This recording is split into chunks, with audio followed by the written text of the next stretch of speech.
Microsoft ওয়ার্ডে table বানাতে হয়। প্রথমে আমরা মাইক্রোসফট ওয়ার্ডে ঢুকলাম।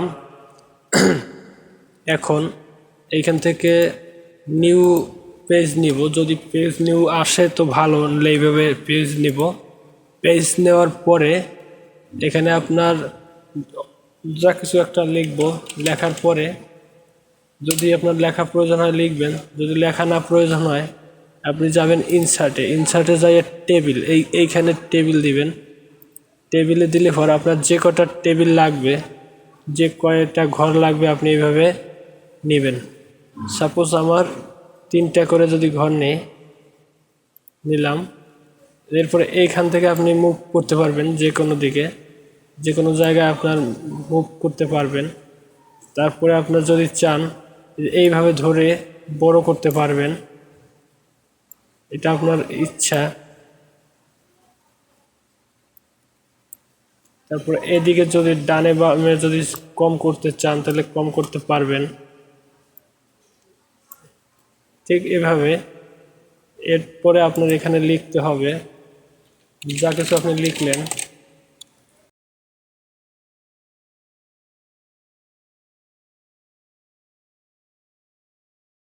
এখানে হোমে যাবেন, এই লেখাগুলো যদি আপনি মাঝখানে নিতে চান তাহলে এখানে চাপ দিতে হবে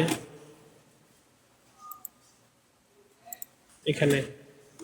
আবার এই লেখাটা যদি আপনি শেষে নিতে চান তাহলে এখানে থাকবে শেষে নিতে চাইলে।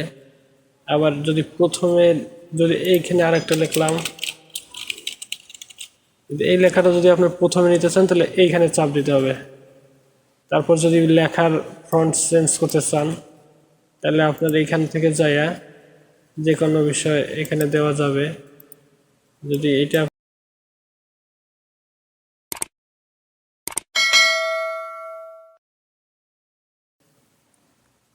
যদি এটা কালার চেঞ্জ করতে চান তাহলে আপনার এখানে যে কোনো কালার দিতে পারেন আপনি। যদি আপনি লাল দেন লাল দিবেন, অথবা যদি আপনার এখানে অন্য কোনো কালার দিতে চান দিতে পারবেন।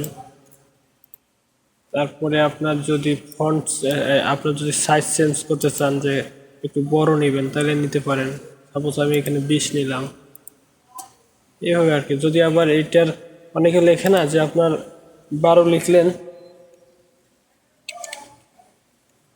আচ্ছা অনেকে আপনার স্কোয়ার দিতে চায়, সেক্ষেত্রে 12 লেখার পরে এই 12-র উপরে এইখানে ঠিক এইখানে চাপ দিলে স্কোয়ারের জন্য। এখন যদি আপনি 2 লেখেন তাহলে স্কোয়ার হইল।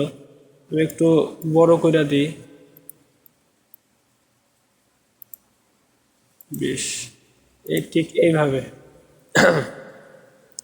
যদি আপনার নিচে নিতে চান, এইখানে যদি আপনি আর একটা সংখ্যা নিলেন, নেওয়ার পরে যদি নিচে এইভাবে দিতে চান দিলেন, এখানে একটু বড় করে নিই 20। যদি আপনার এখানে এখন 3 দেন তা হলো না আর কি। যদি এখন যদি দিই আর তো হলো না।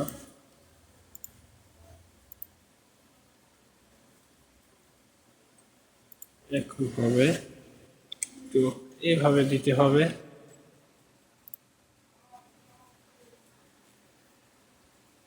এই ছিল আজকের ভিডিও, আশা করি বুঝতে পারছেন। ধন্যবাদ। এখন আপনার এটা সেভ করতে হবে। সেভ দিয়ে যদি আপনি এইখানে মাইক্রোসফট ওয়ার্ড যদি সেভ করতে চান ফাইল, তাহলে এইখানে সেভ দিলেই হবে, শুধুমাত্র সেভ। অথবা যদি মাইক্রোসফট ওয়ার্ড এখানে দিয়ে আপনার নাম লিখলেন, যে কোনো একটা ডকুমেন্টের নাম লিখে সেভ দিলেন, হয়ে গেল ওয়ার্ড সেভ। অথবা যদি আপনি সেভ অ্যাজ এ চাপ দেন তাহলে আপনার এখানে বিভিন্ন ধরনের আছে, ওয়ার্ড ডকুমেন্ট, ওয়ার্ড টেমপ্লেট, আর বাদ বাকি অনেক কিছু আছে। ইচ্ছা আপনি এগুলো নামে সেভ করতে পারেন। এই ছিল আজকের এই ভিডিও, আশা করি বুঝতে পারছেন।